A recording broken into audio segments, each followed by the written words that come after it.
황하나라는 인물 준비했는데 들어본 적 있으신가요? 있어요. 있어. 매번 어떤 사회적으로 좀 안 좋은 일들로 늘 이렇게 뉴스에 나왔던 분인데. 근데 이 지금 황하나 이름 석자를 들으니까 자본주의에 최적화된 인물. 그리고 그게 어떤 뜻인가요? 자본주의. 그러니까 돈만 있으면 된다. 나는 그냥 그러니까 돈으로 모든 거를 다 살 수 있다. 명예도, 공부도, 공기도, 바람도, 남자도, 모든 실력도 다. 그러니까 자본주의에 아주 길들여진 이 사람의 또 최대의 단점이 뭐냐? 나밖에 몰라. 나. 아무것도 보이는 게 없어. 그러니까 사람이 사랑이 있어야 되잖아요. 응? 사람에 대한 사랑, 뭐 이 사물에 대한 사랑, 짐승에 대한 사랑, 이런 사랑, 애정이 있어야 되잖아. 그런 것이 없어. 그러니까 이 사람 굉장히 좀 냉혈한 사람으로 보여요. 그래서 따뜻한 배려라든지 따뜻함이라든지 온전히 느껴지지 않는, 그냥 온전히 자본주의, 돈에 그냥 노예가 된 거지. 그러니까 뭐든지 이 사람은 상습이야. 상습이 따라붙어. 뭐를 해도 그냥 상습. 하던 대로 하겠다. 반성은 없는 사람으로 보이네요. 황하나야? 황하나. 하나. 네. 최근 뉴스 혹시 보신 거 있으세요? 캄보디아에서 왔다고. 그리고요? 자식을 낳았다고 그랬나? 맞아요. 임신을 했다고 그랬나? 출산했어요. 출산을 한 거야. 아버지는 있어? 예. 그 연하의 어떤 남자가 있습니다. 이 사주는 무진생의 7월 13날이라 황하나 실력은 굉장히 많이 갖고 있어요. 두툼하게. 다양한 실력을 갖고 있어요. 그러니까 이 사람은 지능은 상당히 높은 사람으로 보여요. 실력 대비 하는 행실이 무기력한 거야. 그러면 너무 자본주의, 너무 좋은 환경, 그러니까 부족감 없는 환경 속에서 궁핍이라는 거를 모르고 살았잖아. 그러니까 한마디로 아쉬움이 없는 사주잖아. 거기에서 오는 만족감, 성취감, 이런 것들을 경험을 못 해본 것 같아요. 상당히 능력 있고 실력 있고 머리 좋은 사람에도 불구하고 모든 것이 무기력하거든요. 한다는 의지, 해야겠다는 의지는 전혀 보이지를 않고 있어요. 이 사람의 사주는. 그래서 누군가한테 인정을 받거나 신뢰를 받거나 이건 다 그냥 개무시야. 그냥 나 하나. 나만 살면 되고 나만 먹으면 되고 나만 있으면 되고, 그러다 보니까 사람들의 관계라든지 모든 것들이 다 파묻힌 형국이 아닌가 싶어요. 이 사람 자체가 철저히 고독하고 외롭거든요.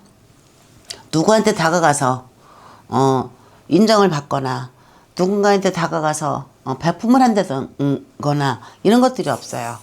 그러니까 이 사람이 어려서 13살, 14살, 15살까지 그냥 어디에서 갇혀있는, 그러니까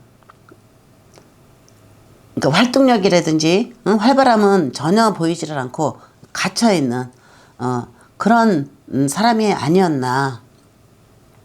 그래서 이 지금 자손을 출산을 하고 자손을 키우겠다고 헤드라인만 봐서 뭐 내용은 잘 모르고 그렇다고 본인이 얘기를 하는데, 예. 외로움 고독의 그 산물이야 애기가. 그 아이는 진실로 진짜 잘 지키고 싶어. 진심이네요. 그러면. 진심이야. 왜냐면 그 인터뷰에서 아이를 위해서 이제 한국으로 들어온 거 아니었어요? 지금까지 자기가 너무 고독하고 쓸쓸하고 외로웠단 말이에요. 그런데 출산을 경험을 하고 아기가 있으니까 삶의 의미가 뭔지 이 울컥하는 거 있잖아. 응? 가슴의 울림이 무엇인지 이 아이를 통해서 얻었어. 그러니까 머리를 쿵 하고 얻어 맞은 거야. 정말 소중해. 단순하게 이뻐 이게 아니라 내 생명과 같은 거야. 정말 순간에 마음이 바뀔망정 이 아이를 위해서 최선을 다하고 싶은 거야.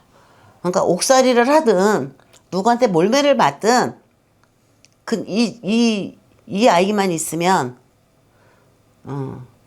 모든 거를 이겨낼 수 있을 것 같은 그런 진짜 마음가짐 자세가 생긴 거지.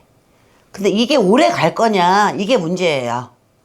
이게 이 아이가 이제 3살 되면 또 슬슬슬 본연의 자세로 돌아와서 아이가 7살 되면 내가 언제 그랬냐는 식이야. 마음은 뜻은 있어. 정말 소중하고 이쁘긴 이쁜데 사주의 그 고독살은 외로움살은 어떻게 하지 못해가지고 소중하고 이쁘고 지켜야 되는 건 알지만 본연이 갖고 있는 그 근성 사주 그대로 또 얘 7살까지 못 지킬 거야 아마. 그래서 또 다른 선택을 할 거야.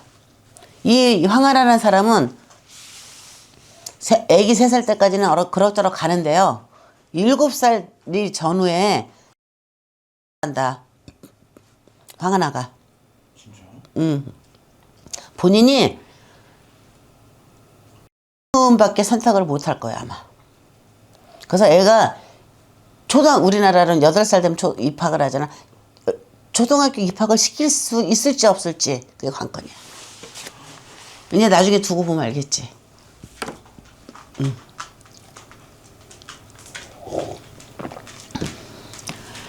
이 사람은 생명, 살아있는 거에 대한 가치가 없어요.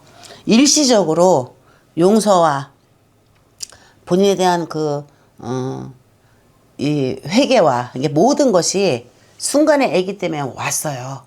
인생을 여기다가 이 마음이 오래 못 가. 이게 그리고 우리가 팔자 바꾸면 못 한다고 그러잖아. 그래도 정말 노력하고 맨날 하루같이 노력을 하면서 마음을 세뇌를 시키고 마음을 다지면서 변화를 가지려고 안정을 찾으려고 하는 게 인간이잖아요. 그거에도 한계가 있다는 얘기지. 그래서 이 사람은 아이가 3살 되고 4살 될 때 그때 큰 고비를 한번 겪고 7살에서 8살 넘어가는 시점에서 황하나는 자기 목숨 자기가 또 끊는다. 이 사람은 방송에 분명히 나와. 약을 먹든 어딜 뛰어내리든 무슨 행위를 하든 분명히 할 사람이에요. 그러니까 좋은 환경에 태어나서 좋은 교육을 받고 정말 세상에 정말 어려움 없이 그리고 옆으로 보나 뒤로 보나 위로 보나 아래로 보나 버팀목이 있음에도 불구하고 사주가 고독사를 탔기 때문에 행복이라는 게 없는 거야. 보통 사람들이 볼 때는 그 좋은 조건에 행복하지 않겠냐. 누릴 수 있는 거 다 누린다고 하지만 그런데 이 사람은 행복하지 않거든. 그것 또한 이 사람의 사주이지 뭐야. 이런 사람은 이름을 바꿔도 똑같고 생일을 바꿔서 먹어도 똑같고 그러니까 본인이 잘할 수 있고 행복할 수 있는 거를 매일매일 찾아내야 돼. 그래서 좀 안타까운 사주를 지니고 있다. 충격적입니다. 만족하고 사는 사람이 어디 있어요. 그쵸? 다 노력하면서 지금 현재의 생활보다 조금 더 발전되고 조금 더 안정적이고 그런 기대를 하면서 우리가 정말 공부하면서 갈고 닦으면서 버티면서 사는 건데 네, 황하나 씨는 버티는 힘은 조금 적어요. 마무리하겠습니다. 네, 감사합니다.